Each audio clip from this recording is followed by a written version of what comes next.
Yes, welcome back. Good afternoon mga kabonso.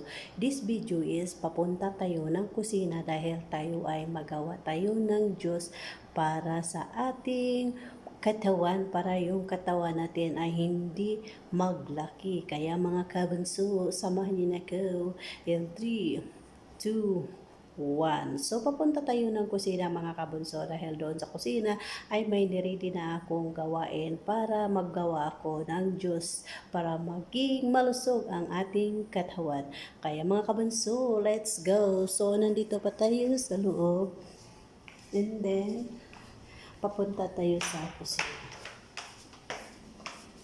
Yan. So, tayo ay papunta ng kusina. And then, dito tayo. So, dito tayo magawa mga kabunso. So, wala yung kasama ko mga kabunso dahil siya ay hindi pa gumising yung alaga niya mga kabunso. Kaya mga kabunso, samahan niyo ako dahil ako ay gagawa ng juice na Gisar with QR. So, ito ang gagawin nating juice mga kabunso para maging healthy ang ating katawan. Kaya, let's go! Tayo ay gagawa na ng juice. So, syempre, ang first is linisan muna natin siya, mga kabunso. Para hindi tayo maging mataba, mga kabunso. So, kailangan natin gumawa ng paraan para hindi tayo maging tabang mga kabunso. Diba?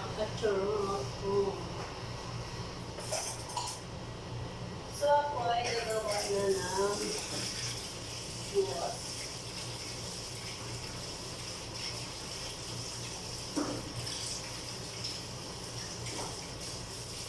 Gawa tayo ng vitamins para sa ating katawan.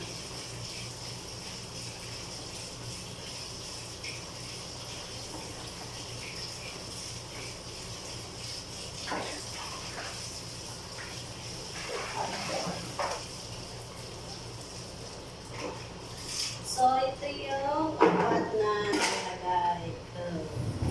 So, then, kuha tayo ng blender dahil tayo ay mag-blend. Mag-blender tayo. Mga kabunso.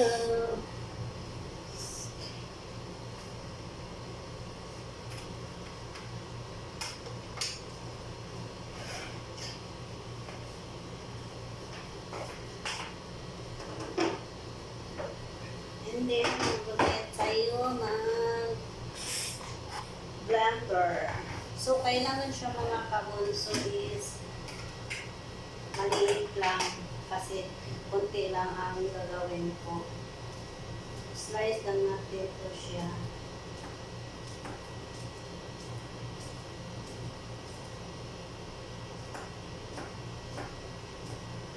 Ito mga kabunso is maganda ito siya pang-diet mga kabunso. Pag gusto nyo pumayat, ito lagi ang inumin nyo para maging payat yung katawan niyo. Yan mga kabunso, tayo ay mag-slice muna ng QR.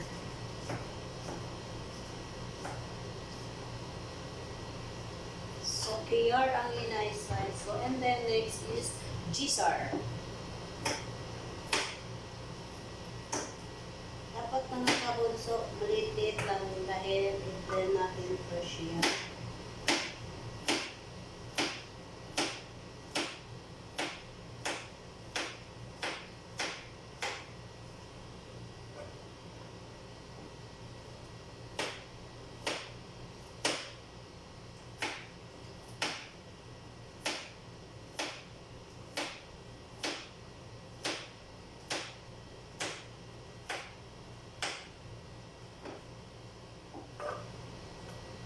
And then, mga kabunso is, nakadepende po yan sa inyo kung ano ang gagawin nyo. So, ako kasi gusto ko na may asukar. So, optional na po sa inyo kung gusto nyong lagyan siya ng asukar. Kasi ako, lagyan ko siya ng konti ng asukar. Dahil gusto ko na may yung lasa-lasa naman siya. So, yung iba kasi, yung mga may diabetic is, hindi na kailangan maglagay ng asukar. Pero so ako, wala man akong diabetic. So, lagyan natin ng sugar ng kaunti. And then, ito is lalagyan natin ng water. Yung water natin dito mga kabonso is yung malamig na water. So, dito tayo magkuha ng malamig na water. Hi! Welcome to my vlog. So mga kabunso is yung niluluto kong rice is malapit na siya matapos. So ngayon tayo ay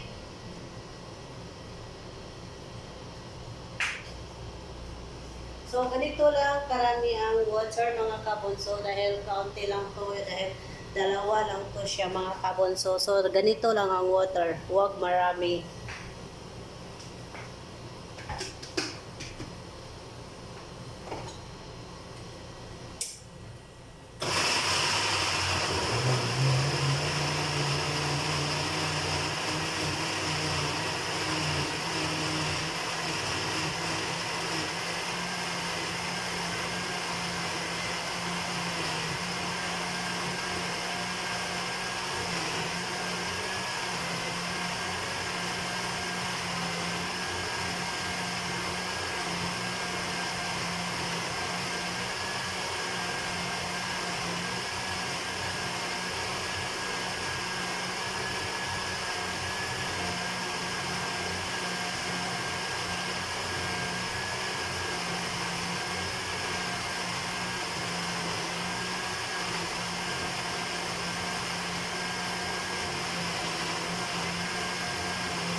So, ito na yung juice natin mga kabunso. And then, tikman natin kung anong lasa dito. So, ito na yung forma niya mga kabunso.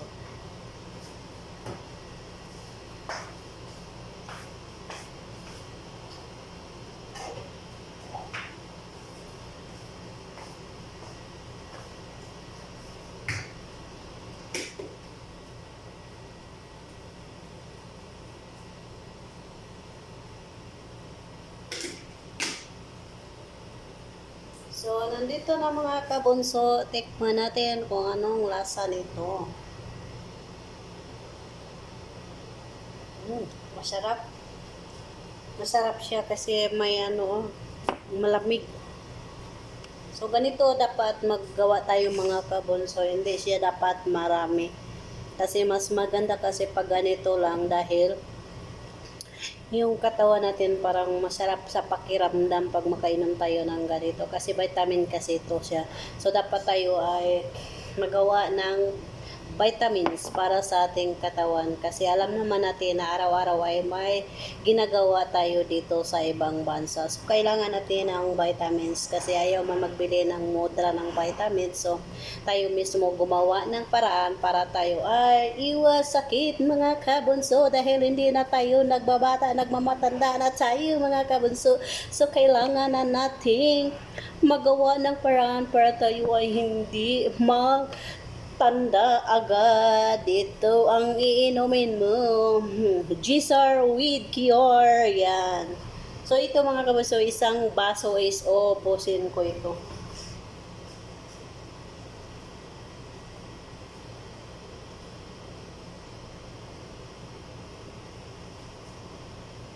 Mga kabunso, mas maganda ito, mas masarap itong iinumin kapag wala ka pang kain ng kanin.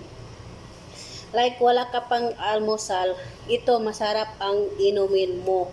Yung, di ba umaga, magawa tayo ng coffee. So, dapat mag-inom muna tayo ng maligam-gam na tubig.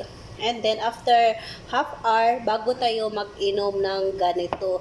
And then, pagkatapos natin mag-inom natin ng ganito, after na naman ng half hour o 1 hour, so bago tayo mag-coffee para maging maganda yung katawan natin. Parang palagi na tayo nagtatai, palagi tayong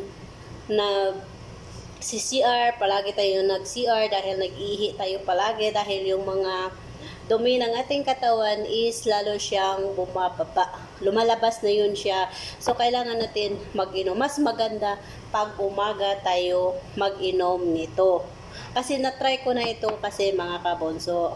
Yung first kasi nagawa ko is umaga, pagising ko, pagbaba ko dito is gumawa ako ng coffee and then bago ako nag-inom ng coffee, so nag-inom muna ako ng tubig na ligamgam. And then after half hour, na pumunta na naman ako dito sa aking kusina dahil ako ay gagawa ng juice. And then nagawa ko ng juice, so nag-inom ako ng 2 baso.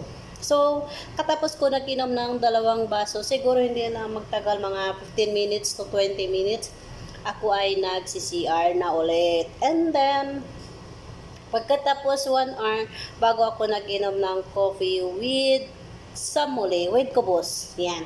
Kasi naranasan ko na maganda pala ito pag mag-inom ka na wala ka pang kain, walang laman yung tiyan mo. And then, ako kasi ngayon is tapos na ako kain ng isang samuli kasi every morning kasi mga kabonso is yung kinakain ko is isa lang talagang kubos, isang samuli lang. Hindi ako kumakain ng 2 kasi ayaw ko maging taba. So, ito ang ginagawa kong juice dahil ngayon nagbili si Modra ng Bejenjan, nagbili si Modra ng Kiar. So, yan, gumawa ako ng juice ngayon mga kabonso.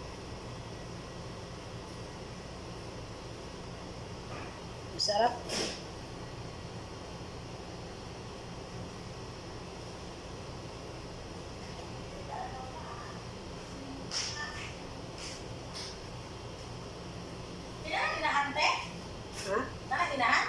Oh.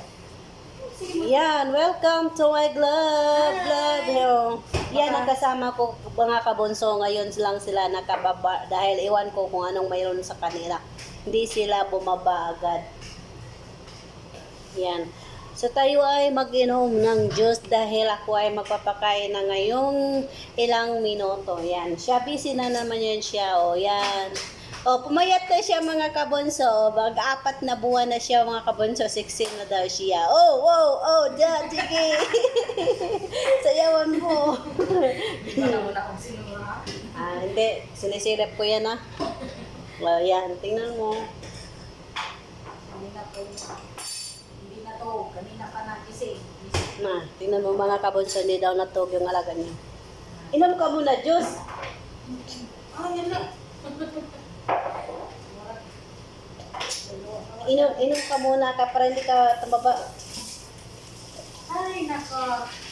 Ano tayo ka ba? 1-1-8 lang tayo. Ay, ganyan talaga. Hindi naman to Pilipinas Kaya na. Ay, nako. Mabuti nga, pinakain pa tayo ng kanin. Oo nga. Samantala, yung iba hindi nakakain ng kanin. Diba? Inom ka muna ng juice para maging fresh yung katawan mo, charot. Oo, alam ko. Sinisilip ko yan. Huwag kang mag-alala. Nandito ako, nakasilip. Yan. Yan ang mga kabonso dahil siya ay magawa daw siya ng coffee niya. So, dito gumawa ko ng juice. So, mag-inom ka muna ng juice, Lynn, dahil tatapusin ko na ang video na ito dahil ako ay magawa ng pagkain nila. Mag-ready ako ng pagkain mga kabonso. Kaya mga kabonso, ingat. God bless and bye-bye. Bye-bye, Lynn. Bye-bye.